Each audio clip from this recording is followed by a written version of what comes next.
ആഫ്രിക്കയിൽ ജനിച്ച ഒരാൾ അവിടെ ഒരു കുട്ടി വളർന്നു വന്ന് ഒരു 15 വയസ്സാകുമ്പോൾ ആ കുട്ടിയുടെ കണ്ണിലുള്ള ബ്യൂട്ടി സ്റ്റാൻഡേർഡ്സും ഇന്ത്യയിൽ ജനിച്ച കേരളത്തിൽ ജനിച്ച ഒരാളുടെ കണ്ണിലുള്ള ബ്യൂട്ടി സ്റ്റാൻഡേർഡ്സും രണ്ടും രണ്ടാ.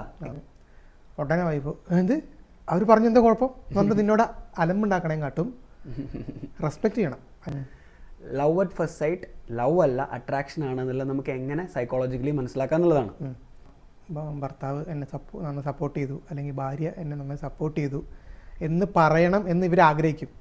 ഞാൻ എൻ്റെ ഒരു പ്രശ്നമായിട്ട് നിൻ്റെ അടുത്ത് വരുമ്പോൾ നിൻ്റെ സൊല്യൂഷൻസ് ആയിട്ട് എൻ്റെ അടുത്ത് വരരുത്. അതെ അതെ അതെ, ബിക്കോസ് എനിക്ക് ആ സമയത്ത് കൂടുതൽ ദേഷ്യം വരുള്ളൂ.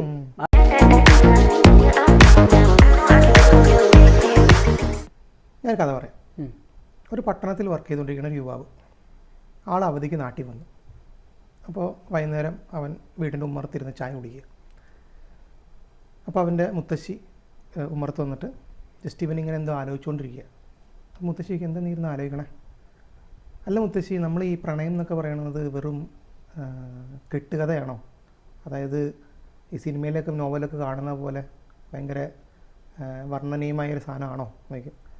അതെന്താ അപ്പം നിനക്ക് ഇങ്ങനെ തോന്നാൻ കാരണം? അപ്പം അവൻ പറയും, അല്ല എൻ്റെ കൂട്ടുകാരൊക്കെ പറഞ്ഞു ഇതൊരു ഹോർമോൺസിൻ്റെ കളിയാണ്, ഒരു കെമിസ്ട്രി നടക്കുകയാണ് ബ്രെയിനിൽ എന്നൊക്കെ പറഞ്ഞു. നിനക്ക് എപ്പോഴും തോന്നിയിട്ടുണ്ട് അങ്ങനെ ഒരു ഹോർമോൺസിൻ്റെ കളിയാണിത് എന്നൊക്കെ? മുത്തശ്ശി ഭയങ്കര ബ്രില്യൻ്റ് ആണ്. മുത്തശ്ശിയടുത്ത് ചോദിച്ച ചോദ്യം വളരെ അടിപൊളിയാണ്. ഇതിൽ ലവിനെ പറ്റി പറയുന്ന സമയത്ത് ഏറ്റവും കൂടുതൽ സെലിബ്രേറ്റ് ചെയ്യപ്പെട്ട ഒരു പൊട്ടത്തെറ്റാണ് love at first sight. I don't truly believe in love at first sight. അത് ലവ് അല്ല, അത് പ്യൂർലി ഒരു അട്രാക്ഷൻ മാത്രമാണ്. നമ്മുടെ ബ്രെയിൻ എങ്ങനെയാണ് വർക്ക് ചെയ്യുന്നത് എന്നുള്ളത് ഡീപ്പായിട്ട് അണ്ടർസ്റ്റാൻഡ് ചെയ്ത് കഴിഞ്ഞാൽ നമുക്ക് മനസ്സിലാക്കാൻ പറ്റും. ആദ്യമായിട്ട് നമുക്ക് ഒരാളോടെ കാണുന്ന സമയത്ത് തോന്നുന്ന ഫീലിംഗ് ലവ് അല്ല എന്നുള്ളത്. പക്ഷേ ഏറ്റവും പ്രോബ്ലം എന്താണെന്നുണ്ടെങ്കിൽ നമ്മൾ കണ്ടു വളർന്ന സിനിമകൾ, തമിഴായിക്കോട്ടെ, മലയാളം ആയിക്കോട്ടെ, ഹിന്ദി ആയിക്കോട്ടെ, ഇതെല്ലാം സെലിബ്രേറ്റ് ചെയ്യപ്പെട്ടിട്ടുണ്ട്. ബിക്കോസ് ഇത് വളരെ നന്നായിട്ട് സെല്ല് ചെയ്യുന്ന ഒരു ടൈം പീരീഡ് ഉണ്ടായിരുന്നു. ലവ് അറ്റ് ഫസ്റ്റ് സൈറ്റ് കാണിക്കുന്ന സമയത്ത് ടീനേജേഴ്സിലും കോളേജിൽ പോകുന്ന പിള്ളേർക്ക് ഇത് കണ്ട് ഇൻഫാക്ച്വേഷൻ കാരണം ഈ സിനിമകളെ ക്ലിക്കാവുന്ന ഒരു ടൈം ഉണ്ടായിരുന്നു. സോ അപ്പോൾ അവർ ഇതിനെ തന്നെ വീണ്ടും വീണ്ടും വീണ്ടും പല പേരുകളിലായിട്ട് കുക്ക് ചെയ്ത് വേറെ വേറെ പ്രൊഡക്റ്റായിട്ട് പുറത്തിറക്കും. അങ്ങനെയാണ് നമുക്ക് എല്ലാവർക്കും ഒരു സ്ട്രോങ് ഫീലിംഗ് വരുന്നത് ലവ് അറ്റ് ഫസ്റ്റ് സൈറ്റ് എന്ന് പറയുന്ന സംഭവം ഉണ്ട് എന്നുള്ളത്. ഇനി ഞാൻ പറയാൻ പോകുന്നത് love at first site love അല്ല, അട്രാക്ഷൻ ആണെന്നുള്ളത് നമുക്ക് എങ്ങനെ സൈക്കോളജിക്കലി മനസ്സിലാക്കാന്നുള്ളതാണ്. നമ്മൾ ഒരാളെ കാണുന്ന സമയത്ത് നമ്മൾക്കൊരു ബ്യൂട്ടി സ്റ്റാൻഡേർഡ്സ് ഉണ്ട്. നമ്മുടെ ചെറുപ്പകാലം മുതൽ നമ്മൾ വളർന്നു വന്ന നമ്മുടെ ബ്രെയിനിന് നമ്മൾ ഇതാണ് ബ്യൂട്ടി എന്ന് പഠിപ്പിച്ച് മനസ്സിലാക്കിയ കുറേ ബ്യൂട്ടി സ്റ്റാൻഡേർഡ്സ് ഉണ്ട്. അതിനെ ബേസ് ചെയ്തിട്ടുള്ള ആപ്റ്റ് ആയിട്ടുള്ള ഒരാളെ കാണുന്ന സമയത്ത് നമ്മുടെ ബ്രെയിനിലേക്ക് ഡോപ്പമൈൻ ഫ്ലഡ് ആവും. ഇതാണ് അട്രാക്ഷൻ. ഇതെങ്ങനെ ക്ലിയർ ആയിട്ട് മനസ്സിലാക്കുകയെന്നുണ്ടെങ്കിൽ, ഇപ്പോൾ ആഫ്രിക്കയിൽ ജനിച്ച ഒരാൾ അവിടെ ഒരു കുട്ടി വളർന്നു വന്ന് ഒരു 15 വയസ്സാകുമ്പോൾ ആ കുട്ടിയുടെ കണ്ണിലുള്ള ബ്യൂട്ടി സ്റ്റാൻഡേർഡ്സും ഇന്ത്യയിൽ ജനിച്ച കേരളത്തിൽ ജനിച്ച ഒരാളുടെ കണ്ണിലുള്ള ബ്യൂട്ടി സ്റ്റാൻഡേർഡ്സും രണ്ടും രണ്ടാ, എക്സ്ട്രീംലി ഡിഫറെൻ്റാ. ആഫ്രിക്കയിലുള്ള ഒരു കുട്ടിക്ക് ഇന്ത്യയിലുള്ള ഒരു 17 വയസ്സായിട്ടുള്ള ഒരാളെ കാണുന്ന സമയത്ത് അട്രാക്റ്റഡ് ആവണം നിർബന്ധമില്ല. ബിക്കോസ് അവരുടെ ബ്യൂട്ടി സ്റ്റാൻഡേർഡ്സ് ഡിഫറെൻ്റാ. മോഹൻലാൽ ഇൻ്റർവ്യൂവിൽ അടിപൊളിയായി പറഞ്ഞിട്ടുണ്ട്, ബ്യൂട്ടി എന്ന് പറയുന്നത് ആൾക്കാരിലല്ല, പക്ഷെ ആ ബ്യൂട്ടി കാണുന്ന ആളുകളുടെ കണ്ണിലാണ് എന്നുള്ളത്. That is absolutely true. So first നമ്മൾ കാണുമ്പോൾ നമുക്ക് അട്രാക്ഷൻ വരുന്നത് ഈ ഡോപ്പമൈൻ റിലീസ് കാരണമാണ്. ഇതേ ഡോപ്പമൈനാണ് നമ്മൾ മുന്നത്തെ വീഡിയോയിലൊക്കെ പറഞ്ഞ ബിരിയാണി കഴിക്കുമ്പോഴും ജാക്ക് പോട്ട് അടിക്കുമ്പോഴൊക്കെ റിലീസ് ചെയ്യുന്ന സെയിം സാധനമാണ്. പക്ഷേ ലവ് ഇസ് ഡിഫറെൻറ്റ്. ലവ് എന്ന് പറയുന്നത് ഓക്സിറ്റോസിൻ ആൻഡ് വാസോപ്രസിൻ, ഈ രണ്ട് ഹോർമോൺസ് ഒരുപാട് കാലത്തോളം ടൈം എടുത്ത് ട്രസ്റ്റ് എടുത്ത് ബിൽഡ് ആവുന്ന രണ്ട് ഹോർമോൺസ് ആണ് ഈ ഓക്സിറ്റോസിനും വാസോപ്രസിനും. ഈ രണ്ട് ഹോർമോൺസ് നമുക്ക് ഫ്ലഡ് ആയാൽ മാത്രമേ ലവ് ഫീലിംഗ് നമുക്ക് വരുള്ളൂ. അതാണ് ആക്ച്വൽ ലവ്. ഇനി നമ്മൾ ഏറ്റവും ആദ്യം ഒരാളെ കാണുന്ന സമയത്ത് അയാളോട് സെക്ഷുവലി അട്രാക്റ്റഡ് ആയി എന്ന് വിചാരിക്കാം. നമ്മുടെ ഉള്ളിലുള്ള സെക്ഷൽ ഫീലിങ്സ് പുറത്തു വരുമ്പോൾ there comes a release of testosterone and oestrogen. അതെല്ലാം വളരെ ഷോർട്ട് ടേം ആയിട്ടുള്ള ഫീലിങ്സ് ആണ്. പക്ഷേ റിയൽ ലവ് എന്ന് പറയുന്നത് ഈ സിനിമകളിലൊന്നും എക്സ്പ്ലെയിൻ ചെയ്യാത്ത കാര്യമാണ്. അത് ഒരുപാട് കാലത്തെ കണ്ടിന്യൂസ് ആയിട്ടുള്ള എഫേർട്ടിലാണ് ഓക്സിറ്റോസിനും വാസോപ്രസിനും ബിൽഡ് ആവുന്നത്. കുറേ മൂവീസിൽ ഇങ്ങനെ പറയുന്നില്ലേ, ഒരു മൂവിയിൽ ഒരു ലേഡി പറയുന്നുണ്ട്, എനിക്ക് അവനെ കാണുന്ന സമയത്ത് ഇവിടെ അടിവയറ്റിൽ പൂമ്പാറ്റ വരുന്നു. അതൊക്കെ ആൾക്കാരെ മാനിപ്പുലേറ്റ് ചെയ്യാൻ വേണ്ടി സെലിബ്രേറ്റ് ചെയ്യപ്പെടുന്ന തെറ്റായിട്ടുള്ള കാര്യങ്ങളാണ്. ഈ ലവ് അറ്റ് ഫസ്റ്റ് ആയിട്ട് ബിലീവ് ചെയ്യുന്ന ആളുകളുടെ അടുത്ത് എനിക്ക് 3 ചോദ്യം ചോദിക്കാനുള്ളൂ. ഇത് ഫസ്റ്റ് ക്വസ്റ്റ്യൻ, ആ പർട്ടിക്കുലർ പേഴ്സൻ്റെ അടുത്ത് നിങ്ങൾക്ക് ആ അട്രാക്ഷൻ തോന്നുന്ന ആളുടെ അടുത്ത് അയാളുടെ ഏറ്റവും വേഴ്സ്റ്റ് ഡേ നിങ്ങൾ കണ്ടിട്ടുണ്ടോ? First question. രണ്ടാമത്തെ ക്വസ്റ്റ്യൻ, അയാളുമായിട്ട് നിങ്ങളൊരു ഫൈറ്റ് ഉണ്ടായിട്ട് അത് റിസോൾവ് ചെയ്തിട്ടുണ്ടോ? മൂന്നാമത്തെ ക്വസ്റ്റ്യൻ, നിങ്ങൾ തമ്മിൽ എന്തെങ്കിലും ഒരു ആക്ടിവിറ്റി റെസ്പോൺസിബിലിറ്റി ഷെയർ ചെയ്തിട്ടുണ്ടോ? ഈ 3 ചോദ്യത്തിൻ്റെ ആൻസർ നോ ആയിരിക്കും. അതെ. ബിക്കോസ് ലവ് അറ്റ് ഫസ്റ്റ് ആയിട്ട് തോന്നുന്ന ആൾക്കാർക്ക് ഈ ഒരു ആക്ടിവിറ്റി ഒന്നുമില്ല. ജസ്റ്റ് ആദ്യം കാണുന്ന സമയത്ത് നമുക്ക് ആ ഫീലിങ്സ് തോന്നുന്നു, കഴിഞ്ഞു. പക്ഷേ ഈ റിയൽ ലവ് എന്ന് പറയുന്നത് ഈ 3 ക്വസ്റ്റ്യൻസ് അല്ല. ഇതൊരു എക്സാമ്പിൾ ആയിട്ട് പറഞ്ഞാൽ ഇതുപോലത്തെ 100,000 കണക്കിന് ക്വസ്റ്റ്യൻസിന് ആൻസർ ആണ് റിയൽ ലവ് എന്ന് പറയുന്നത്. ഓവർ ടൈമിൽ ട്രസ്റ്റിൻ്റെ പുറത്ത് ഇതുപോലെ ഒരുപാട് ചോദ്യങ്ങളെ ഒരുമിച്ച് ഫേസ് ചെയ്ത് ബിൽഡ് ചെയ്യുന്ന ആ ബ്യൂട്ടിഫുൾ ഫീലിങ്ങിൻ്റെ പേരാണ് ലവ്. അതല്ല മുത്തശ്ശി മുറ്റത്തൊരു മാവിനെ ചൂണ്ടിക്കാണിച്ചിട്ട് പറയും, ഇത് ഞങ്ങളുടെ കല്യാണ സമയത്ത് മുത്തശ്ശൻ നട്ട മാവാണ്. മുത്തശ്ശൻ്റെ കല്യാണ സമയത്ത്. അപ്പോൾ ഇവൻ ആലോചിക്കും, ഇതെന്ത് ഇങ്ങനെ പറയണേ, അതൊരു ബന്ധമില്ലാണ്ട്. അവർ അന്ന് അതൊരു വെറും തയ്യായിരുന്നു, പക്ഷെ ഇന്നത് വലിയൊരു മാവായി മാറി. അപ്പോൾ ഇതുപോലെ തന്നെ ഇനി ഫസ്റ്റ് പറഞ്ഞ ആ കാര്യം, അതായത് കാണാനുള്ള ഒരു അട്രാക്ഷൻ, സംസാരിക്കാനുള്ള കൗതുകം, അതുകൊണ്ട് മാത്രമാണ് നിനക്ക് ഫസ്റ്റ് പറഞ്ഞ പോയിന്റ് കണക്ട് ചെയ്തത്, കണ്ടപ്പോൾ ഇഷ്ടപ്പെടുന്നത് അട്രാക്ഷൻ. പക്ഷേ ഈ തൈ വളരണമെങ്കിൽ എന്ത് ചെയ്യണം? നമ്മൾ വളമിടണം, അതിന് വെള്ളം ഒഴിച്ചു കൊടുക്കണം, പിന്നെ ആരും നശിപ്പിക്കാണ്ട് നോക്കണം, അപ്പോൾ നല്ല വെയിൽ കൊള്ളണം. അപ്പോൾ ഇതൊക്കെ ആയാൽ മാത്രമേ അത് വളർന്ന് നല്ലൊരു മരമായിട്ട് മാറുകയുള്ളൂ. അതുപോലെ തന്നെയാണ് ഈ പ്രണയം ഒരു കൺസെപ്റ്റും സ്നേഹം വേറെ കൺസെപ്റ്റുമാണ്. പ്രണയം സ്നേഹത്തിലേക്ക് എത്താൻ വേണ്ടിയിട്ട് നമ്മൾ രണ്ടാളും സെയിം എഫേർട്ട് ഇടണം. അതായത് പരസ്പരം സപ്പോർട്ട് ചെയ്യണം, പ്രശ്നങ്ങളിൽ കൂടെ നിൽക്കണം, അടി ഉണ്ടാക്കിയാലും സോറി പറയാനുള്ള മനസ്സ് വേണം. രണ്ടാളുടെയും ജീവിത കാഴ്ചപ്പാടുകൾ വ്യത്യാസമാണ്. ആ കാഴ്ചപ്പാടുകൾ റെസ്പെക്റ്റ് ചെയ്യണം. ചാടി പിടിക്കരുത്, എനിക്ക് ഇതുപോലെ തന്നെ വേണമെന്ന് പറഞ്ഞ് ചാടി പിടിക്കാതെ. എൻ്റെ മുത്തശ്ശി പറയുന്നത് ഈ നേരത്തെ പറഞ്ഞ ലവ് ഫസ്റ്റ് സൈറ്റ്, സോൾമേറ്റ്, ഇതൊക്കെ കഥകളാണ്, കേൾക്കാൻ രസമുള്ള നല്ല നല്ല കഥകളാണ്. നമുക്കൊരു വിത്തിനെ കണ്ടിട്ട് നല്ലൊരു ഫലം തരുന്ന എങ്ങനെ പറയാൻ പറ്റും? ഓഹ്, ദാറ്റ്സ് എ ഗുഡ് ക്വസ്റ്റ്യൻ.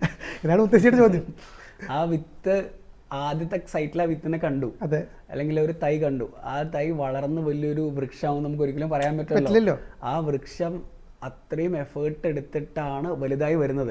അതിന് ഒരുപാട് പ്രോസസ് ഇൻവോൾവ് ആണ്. അപ്പോൾ ആദ്യം തന്നെ ആ തൈനെ കാണുമ്പോൾ യെസ് ഇതാണ് എൻ്റെ തൈ പറയാൻ പറ്റില്ല.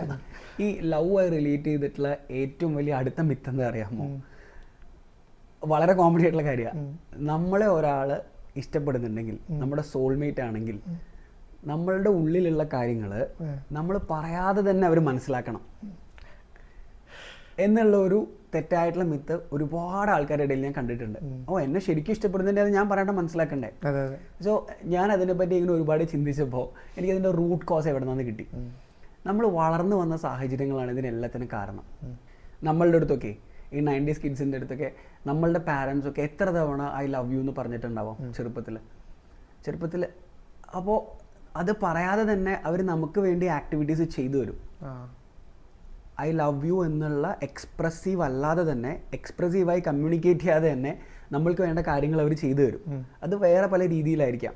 മേ ബി നല്ല ഫുഡ് കുക്ക് ചെയ്ത് തരുന്നതായിരിക്കാം, അവരുടെ അടുത്ത് ചിലപ്പോൾ പൈസ ഇല്ലെങ്കിലും സാക്രിഫൈസ് ചെയ്ത് നമുക്ക് വേണ്ടി കുറച്ച് കാര്യങ്ങൾ ചെയ്തു തരുന്നതൊക്കെ നമ്മൾ കണ്ടിട്ടാണ് മനസ്സിലാക്കുന്നത്. എൻ്റെ അച്ഛനും അമ്മയ്ക്കും എന്നോട് ഭയങ്കരമായിട്ടുള്ള ഇഷ്ടമുണ്ട്, അത് അവർ പറയാതെ തന്നെ വേറെ ആക്ടിവിറ്റീസിലൂടെ നമുക്ക് കാണിച്ചു തരും. അപ്പോൾ നമ്മുടെ മൈൻഡിൽ നമ്മൾ ആക്ച്വലി ട്രിഗർ ചെയ്ത് വെക്കുന്നത് നമ്മൾ പറയാതെ തന്നെ നമുക്ക് വേണ്ടി ഒരുപാട് കാര്യങ്ങൾ ചെയ്യുന്നതാണ് റിയൽ സ്നേഹം എന്നുള്ളത് നമ്മുടെ ചൈൽഡ്ഹുഡിൽ തന്നെ നമ്മൾ മനസ്സിലാക്കി വെച്ചു. നമ്മൾ വലുതായി ഒരു പാർട്ട്ണറുമായിട്ട് റിലേഷൻഷിപ്പിൽ വരുന്ന സമയത്ത് നമ്മളിത് സെയിം എക്സ്പെക്റ്റ് ചെയ്യും. അവിടെയാണ് പ്രോബ്ലം വരുന്നത്. വരത്തെന്നുള്ള മൂവിയിൽ ഒരു അടിപൊളി എക്സാമ്പിൾ ഉണ്ട്.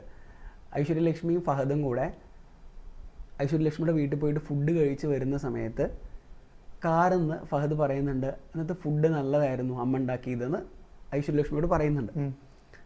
അപ്പോൾ ഐശ്വര്യലക്ഷ്മി ചോദിക്കും, നിനക്ക് എന്നാ നേരിട്ട് അമ്മയോട് പറഞ്ഞുകൂടായിരുന്നോ എന്ന് ചോദിക്കും.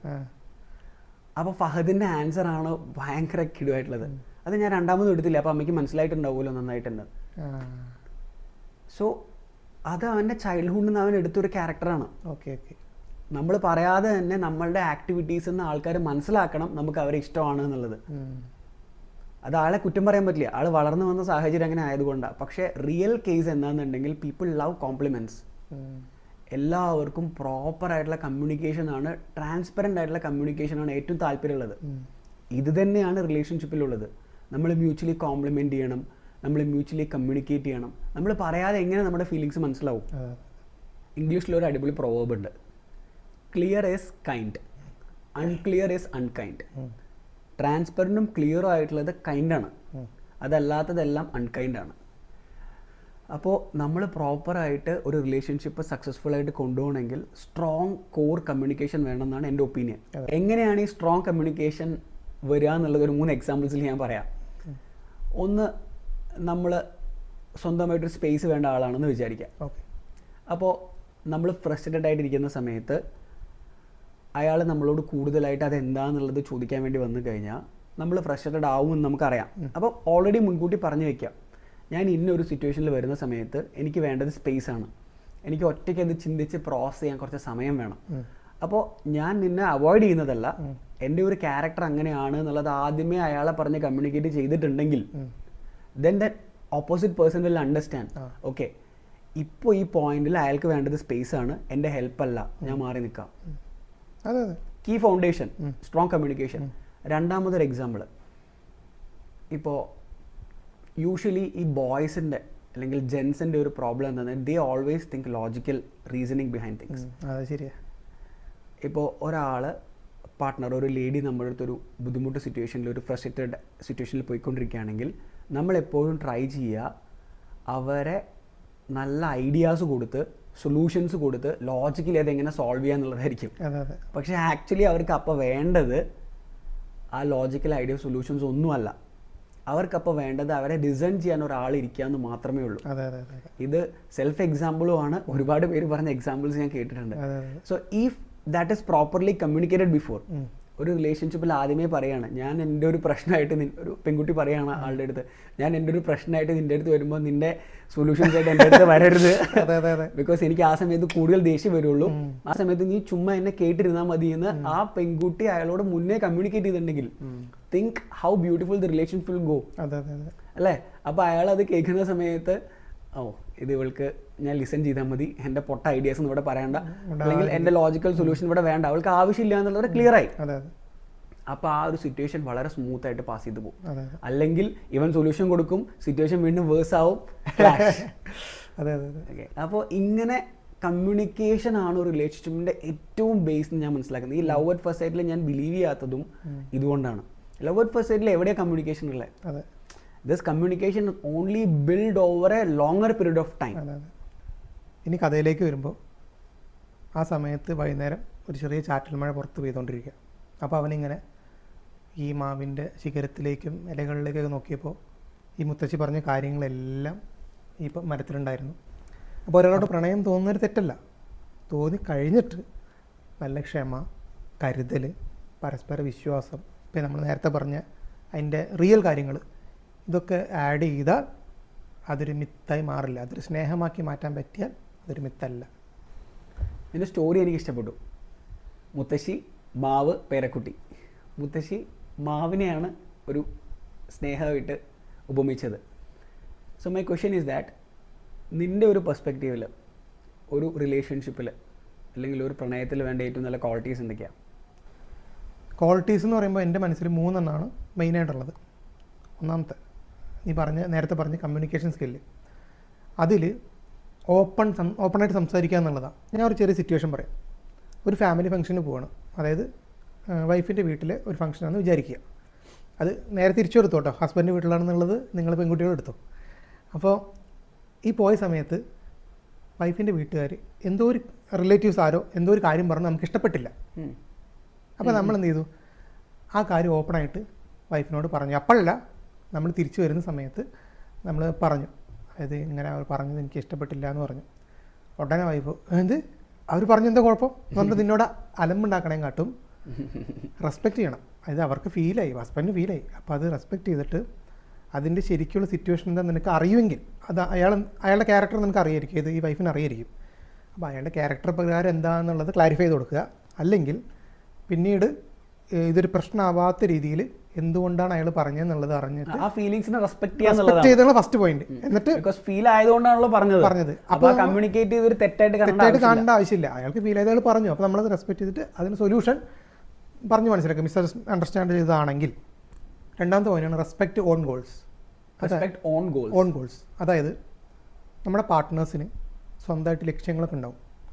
അപ്പോൾ ആ ലക്ഷ്യങ്ങളിൽ അവർ ഓൾറെഡി അതിനെക്കുറിച്ച് പ്രിപ്പയർഡും അവരതിനെക്കുറിച്ച് നന്നായിട്ട് പഠിച്ചത് ചെയ്യാൻ വേണ്ടി നടക്കുന്ന ആൾക്കാരാണ്.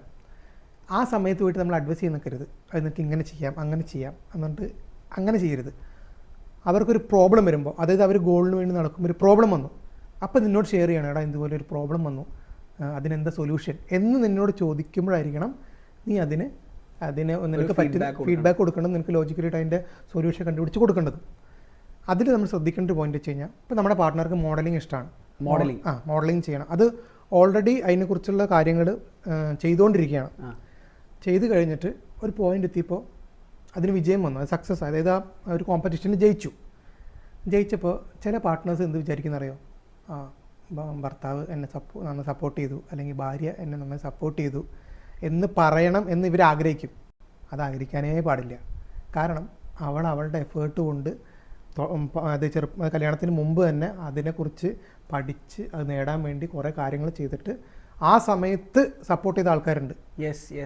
അപ്പോൾ നമ്മൾ ഇതിനെക്കുറിച്ച് ആഗ്രഹിക്കരുത്. അവരതിനെക്കുറിച്ച് പറഞ്ഞില്ലെങ്കിലും നമ്മൾ വിഷമിക്കാൻ പാടില്ല. ഇനി ആ കോംപ്ലിമെന്റ് കിട്ടിയില്ലെങ്കിലും നമുക്ക് യാതൊരു ഫീലിങ്സും വരാൻ പാടില്ല. അത് എപ്പോൾ ആഗ്രഹിക്കാം. അതായത് വൈഫിന് അല്ലെങ്കിൽ ഹസ്ബൻഡിന് ഒരു മനസ്സിലൊരു ആഗ്രഹം ഉണ്ടായിരുന്നു.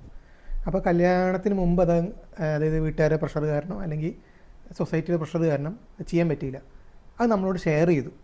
അപ്പോൾ നമ്മളതിന് വേണ്ടി കണ്ടുപിടിച്ച്, അതായത് ഇതിനെങ്ങനെ എവിടെയാണ് ഇതിൻ്റെ മേഖലകളെ സ്കോപ്പൊക്കെ കണ്ടുപിടിച്ച് അതിന് വേണ്ട കാര്യങ്ങളൊക്കെ ഒരുക്കി സപ്പോർട്ട് ചെയ്ത് അപ്പോൾ കൊണ്ടുപോകുമ്പോൾ നമ്മൾ മനസ്സിൽ വിചാരിക്കേണ്ട, ഓട്ടോമാറ്റിക്കായിട്ട് അവർ പറയും കോംപ്ലിമെൻറ്റ് ചെയ്തോളൂ. നമ്മളിപ്പോൾ ഡിസ്കസ് ചെയ്തുകൊണ്ടിരിക്കുന്ന ഒരു മിത്ത് ഉണ്ടല്ലോ, യു കംപ്ലീറ്റ് മീ എന്നുള്ള ഫീലിംഗ് നമുക്ക് വരുന്നത്, അതായത് നമ്മുടെ പാർട്ട്ണറാണ് നമ്മളെ കംപ്ലീറ്റ് ചെയ്യുന്നതെന്നുള്ളൊരു ഫീലിംഗ് നമുക്ക് വരുന്നുണ്ടല്ലോ.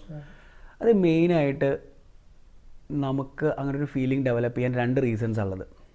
ഫസ്റ്റ് റീസൺ എന്ന് പറയുന്നത് നമ്മൾക്ക് നമ്മളോടുള്ള സെൽഫ് ലവ് വളരെ കുറവായതുകൊണ്ടാണ്. അതെങ്ങനെ ഈസി ആയിട്ട് എക്സ്പ്ലെയിൻ ചെയ്യാന്നുണ്ടെങ്കിൽ, ഇപ്പം നമുക്ക് നമ്മുടെ അടുത്തുള്ള ലവ് ഒരു 15% ഉള്ളൂ എന്ന് വിചാരിക്കാം. 15% ഉള്ളൂ എന്ന് വിചാരിക്കാം. അപ്പോൾ 20% ഒരാൾ വന്നു കഴിഞ്ഞാൽ നമ്മൾ ആ ലവാണ് അടിപൊളി, അല്ലെങ്കിൽ അതാണ് സുപ്രീം ലവ് നമ്മൾ വിചാരിച്ചിട്ട് അതിൽ കംപ്ലീറ്റ് ആവും. പക്ഷേ നിന്നെ വളരെ നല്ല പോലെ ലവ് ചെയ്യുന്ന, സെൽഫ് ലവ് ചെയ്യുന്ന, സെൽഫ് കെയർ ചെയ്യുന്ന, സെൽഫിഷ് ആയിട്ട് ഒരാളെന്ന് തന്നെ വിചാരിക്കാം. എൻ്റെ പെർസ്പെക്റ്റീവിൽ നമ്മളെല്ലാവരും സെൽഫിഷ് ആവണമെന്നാണ് ഞാൻ പറയുക. ബിക്കോസ് നമ്മൾ നോക്കിയിട്ടില്ലെങ്കിൽ വേറെ ആരോ നോക്കുക. അപ്പോൾ അങ്ങനെ ഒരാളാണ് നീ എന്നുണ്ടെങ്കിൽ 90% എബോവ് ആയിരിക്കും നിനക്ക് നിൻ്റെ അടുത്തുള്ള ലവ്. അപ്പോൾ അതിൻ്റെ മുകളിൽ ലവ് ആയിട്ട് ഒരാൾ വന്നാൽ മാത്രമേ നമ്മൾ ഇമ്പ്രസ്ഡ് ആവുള്ളൂ. അങ്ങനെ ഈസി ആയിട്ട് ഇമ്പ്രസ്ഡ് ആവില്ല. Because we have kept A standard. അപ്പോൾ ആ യു കംപ്ലീറ്റ് മീ എന്നുള്ളത് സെൽഫ് ലവിൻ്റെ കുറവുകൊണ്ടാണ് വരുന്നത്. രണ്ടാമതൊരു കാര്യം ഞാൻ ഒബ്സർവ് ചെയ്തത്, നമ്മളുടെ നാട്ടിലൊക്കെ നമ്മളുടെ സൊസൈറ്റിയിലൊക്കെ കൊളോക്കിയലായിട്ട് ഇങ്ങനെ പറയുന്ന കുറേ ഡയലോഗുകളുണ്ട്. അതുകൊണ്ട് സബ് കോൺഷ്യസ്ലി നമ്മുടെ മൈൻഡിൽ വേറൊരാളാണ് നമ്മളെ കംപ്ലീറ്റ് ചെയ്യുന്നതെന്നുള്ളൊരു ഫീലിംഗ് ബിൽഡായിട്ടുണ്ട്. ഉദാഹരണം പറഞ്ഞു കഴിഞ്ഞാൽ, ഇപ്പോൾ കല്യാണമൊക്കെ പ്രായമായിട്ട് നിൽക്കുന്ന ഒരാളാണെങ്കിൽ, ആൺകുട്ടികളുടെ അടുത്താണെങ്കിൽ സ്ഥിരമായിട്ട് നമ്മുടെ നാട്ടിൽ പറയുന്ന ഡയലോഗാണ്, ഇവൻ്റെ കുട്ടികളെയൊക്കെ കല്യാണം കഴിഞ്ഞ് അപ്പം മാറിക്കോളും, കല്യാണം വരെ ഇവൻ്റെ കുട്ടികളെ ഉണ്ടാവുള്ളൂ. ഇതേ സാധനം പെൺകുട്ടികളുടെ അടുത്തും പറയും, നീ ഇപ്പം ഇങ്ങനെ കളിച്ച് നടന്നോ, നിൻ്റെ കല്യാണം കഴിഞ്ഞാൽ എല്ലാം കഴിഞ്ഞില്ലേ. സോ അവിടെ സബ് കോൺഷ്യസ്ലി നമ്മുടെ മൈൻഡിൽ ഒരു സാധനം ബിൽഡ് ആവുകയാണ്, കല്യാണം കഴിയുമ്പോഴാണ് എന്തോ ഒരു സാധനം സംഭവിക്കുന്നത് എന്നുള്ളത്. ആക്ച്വലി അങ്ങനെ അല്ലല്ലോ അത് വേണ്ടത്. നമ്മളെ വേറൊരാൾ കംപ്ലീറ്റ് ചെയ്യല്ല വേണ്ടത്, അല്ല കല്യാണം കഴിയുമ്പോൾ ഒരു ഭയങ്കര ട്രാൻസ്ഫോർമേഷൻ അല്ല വേണ്ടത്. ഓൾറെഡി നമ്മുടെ ലൈഫ് ബ്യൂട്ടിഫുള്ളാണ്, നമ്മളുടെ ലൈഫ് നമ്മൾ സെൽഫ് ലവ് ചെയ്ത് സെൽഫ് കെയർ ചെയ്ത് ബ്യൂട്ടിഫുള്ളാണ്. അവളെ കംപ്ലീറ്റ് ചെയ്യാൻ ആക്ച്വലി വേറൊരാളുടെ ആവശ്യമില്ല, നമ്മളെ കോംപ്ലിമെൻ്റ് ചെയ്യാനാണ് വേറൊരാളുടെ ആവശ്യം. അപ്പോൾ instead of that myth, you complete me എന്നുള്ള മിത്തിന് പകരം നമ്മൾ ബിലീവ് ചെയ്യേണ്ടത് യു കോംപ്ലിമെൻറ്റ് മീ എന്നുള്ളതാണ്. നമ്മളെ വേറൊരാൾ നമ്മളുടെ ലൈഫ് കോംപ്ലിമെൻറ്റ് ചെയ്ത് കൊണ്ടുപോകണം ബ്യൂട്ടിഫുള്ളായിട്ട്. There is a huge difference between this complete and complement. ഈ ഒരു മിത്തിനെ 96 എന്നുള്ള മൂവിയില്ലേ, തൃഷ വിജയ് സേതുപതി അഭിനയിച്ച റാം ആൻഡ് ജാനു, ഭയങ്കര ഹിറ്റായിട്ടുള്ളൊരു മൂവിയില്ലേ, അതിൽ അടിപൊളിയായിട്ട് ബ്രേക്ക് ചെയ്തിട്ടുണ്ട് ഈ മിത്തിനെ. ദേവർ ഇൻ ലവ് ആ മൂവിയിൽ റാം ആൻഡ് ജാനു, പക്ഷേ ഒരു പോയിൻ്റ് ഓഫ് ലൈഫിൽ ഡ്യൂ ടു സം റീസൺ അവർക്ക് ബ്രേക്കപ്പ് ആവേണ്ടി വന്നു. എന്നിട്ട് അവരുടെ ലൈഫിൽ എന്താ സംഭവിച്ചത്, റാമിൻ്റെ ലൈഫ് ജാനു മിസ്സായതുകൊണ്ട് കംപ്ലീറ്റ് ആവാതിരുന്നിട്ടുണ്ടോ? വാട്ട് ഹി ഹാസ് ഡൺ, അയാൾ ട്രാവൽ ചെയ്തു, സ്വയം ഇവോൾവ് ആയി, അയാളുടെ ലൈഫ് അവിടെ മുന്നോട്ട് പോയിക്കൊണ്ടേയിരുന്നു. അയാൾ ഒരുപാട് സോളോ ട്രിപ്സും ഒക്കെയാണ് ആ ഫസ്റ്റ് മൂവിയിൽ കാണിക്കുന്നത്. ജാനുവിൻ്റെ ലൈഫ് അതുപോലെ തന്നെയാണ്. ജാനു വേറൊരു ലൈഫ് സ്റ്റൈലിൽ സിംഗപ്പൂർ എത്തി അവരുടേതായിട്ട് ലൈഫ് സ്റ്റൈലോട്ട് മുന്നോട്ട് പോയി. പിന്നെ അവർ കണ്ടുമുട്ടുമ്പോൾ അല്ലെങ്കിൽ അവർക്ക് യു കംപ്ലീറ്റ് മീ എന്നുള്ളൊരു ഫീലിംഗ് ഒന്നുമില്ല. അവരുടെ ലൈഫുമായിട്ട് 2 ഡയറക്ഷനിലേക്ക് പോയി. സോ അതുപോലത്തെ ഒരു ഫാക്ടറാണ് ആക്ച്വലി ലവിന് ആക്ച്വലി ബിൽഡ് ആവേണ്ടത്. അത് 96 എന്നുള്ള മൂവിയിൽ ഈ മിത്തിനെ അടിപൊളിയായിട്ട് ബ്രേക്ക് ചെയ്തിട്ടുണ്ട്. So that is one of my favourite movie where ഈ മിത്തിനെ ബ്രേക്ക് ചെയ്തിരിക്കുന്നത്. സോ ഈ വീഡിയോയുടെ ഒരു ഫൈനൽ നോട്ട് എന്താണെന്നുണ്ടെങ്കിൽ, ലവ് എന്ന് പറയുന്ന ഒരു കോൺസെപ്റ്റിനെ നമ്മളുടെ മൂവീസിൽ അവരവരുടേതായിട്ടുള്ള പേഴ്സണൽ മൂവി ക്രിയേറ്റ് ചെയ്യുന്ന ആൾക്കാർ അവരുടെ പേഴ്സണൽ മാർക്കറ്റിംഗ് ടെക്നിക്കായിട്ട് ഒരുപാട് തെറ്റായിട്ടുള്ള ആശയങ്ങൾ സ്പ്രെഡ് ചെയ്തിട്ടുണ്ട്. ലവ് അറ്റ് ഫസ്റ്റ് സൈറ്റാണ് അതിൽ ഏറ്റവും കൂടുതൽ സെല്ല് ചെയ്തൊരു പോയിൻ്റ്. ഒരുപാട് മൂവീസിൽ ആൾക്കാരെ തെറ്റിദ്ധരിപ്പിക്കുന്ന രീതിയിൽ അതിനെ ചിത്രീകരിച്ചിട്ടുണ്ട്. So don't fall into those traps. Think very logical and practical. Love at first sight എന്ന് പറയുന്ന ഒരു സംഭവം ഇല്ല, അതൊരു പ്യുവർ അട്രാക്ഷനാണ്. So whenever you are going to be in a relationship or ആരോടെങ്കിലും ആയിട്ട് റിലേഷൻഷിപ്പിൽ കമ്മിറ്റ് ആവാൻ പോകുന്നതിന് മുന്നേ തിങ്ക്. ആൻഡ് അതിന് ഏറ്റവും സ്യൂട്ടബിൾ ആയിട്ടുള്ള ഒരു കാര്യം ചെയ്യാൻ പറ്റുന്നത് എന്താണെന്നുണ്ടെങ്കിൽ, you can get to know each other. രണ്ടുപേർക്കും പരസ്പരം നല്ലപോലെ മനസ്സിലാക്കാൻ ടൈം കിട്ടണം. അതിന് dating you can do. Dating is a very proven practical method. അപ്പോൾ അയാൾക്ക് ഏറ്റവും കൂടുതൽ ഹാപ്പിനെസ് കിട്ടുന്നത് എന്ത് കാര്യങ്ങൾ ചെയ്യുമ്പോഴാണ്, അല്ലെങ്കിൽ അയാൾ ഏറ്റവും കൂടുതൽ ഫ്രസ്ട്രേറ്റഡ് ആവുന്നത് ഏതൊക്കെ സെറ്റ് ഓഫ് കാര്യങ്ങൾ ചെയ്യുന്നതാണ്. നിങ്ങളുടെ ഒരു വേഴ്സ്റ്റ് ഡേയിൽ അയാളെ നിങ്ങളെ കണ്ടിട്ടുണ്ടോ? നിങ്ങൾ രണ്ടുപേരും കൂടെ കൊളാബറേറ്റ് ചെയ്ത് എന്തെങ്കിലും ഒരു ടാസ്ക് ചെയ്തിട്ടുണ്ടോ? അങ്ങനത്തെ ഒരുപാട് ക്വസ്റ്റ്യൻസിനൊക്കെ ആൻസർ ഈ ഡേറ്റിങ്ങിൽ നിന്ന് കിട്ടും. So we will be able to understand whether that partner is compatible for you or not.